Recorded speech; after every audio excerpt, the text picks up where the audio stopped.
চলো তাহলে আজকে বানাবো চিকেন স্যুপ নাকি চিকেন স্টু।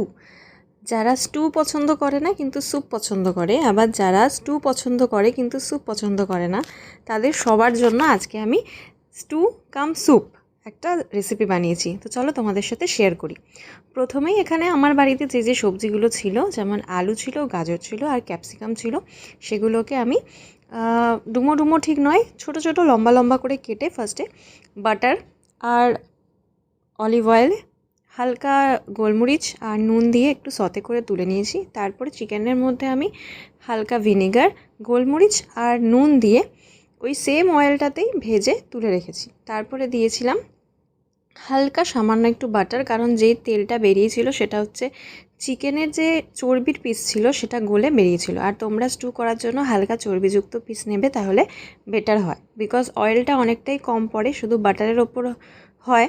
আর তোমরা চাইলে 1 চামচ অয়েল ইউজ করতে পারো, কিন্তু চর্বিওয়ালা পিস নিলে সেটা ম্যানেজ হয়ে যাবে। তো তার মধ্যে আমি ছোট ছোট করে কেটে রাখা রসুন দিয়ে প্রথমে হালকা নাড়িয়ে নিয়েছি, রসুনের গন্ধটা বেরিয়ে গেছে। তারপর ওর মধ্যে আমি অ্যাড করে দিয়েছিলাম আদা বাটা, ইউজ করতে পারো বা ওটা তোমরা হালকা গ্রেট করে ইউজ করতে পারো। আমি এখানে হালকা গ্রেটেড আদা নিয়েছিলাম, আর নিয়েছিলাম পেঁয়াজ কুচি।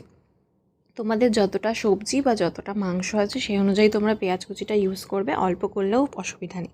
তারপর এটা হালকা করে ভেজে নিয়েছি। ভেজে নিয়ে আমি অ্যাড করে দিয়েছিলাম একটু টমেটোটা এখানে আমার একটু ভুল হয়েছিল। টমেটোটা যেহেতু হালকা কাঁচা টমেটো, তো এটা আমার আগে পেঁয়াজের সাথেই অ্যাড করা উচিত ছিল, তাহলে এটা একটু সফট হয়ে যেত। যাই হোক, এক হালকা নুন দিয়ে ভেজে নিয়েছি। আর এই যে এখানে চিকেনটা আর সবজিটা ভেজে রাখা আছে। সাথে আমি গুলে রেখেছিলাম কিছুটা কর্নফ্লাওয়ার, হাফ বাটি জলের মধ্যে 1.5 চামচ মতো কর্নফ্লাওয়ার আমি গুলে রেখেছিলাম। আর ভাজা হয়ে গেলে, পেঁয়াজটা ভাজা হয়ে গেলে ওর মধ্যে অ্যাড করে দিয়েছিলাম আমি পরিমাণ মতো জল, যতটা স্যুপ হবে সেই অনুযায়ী।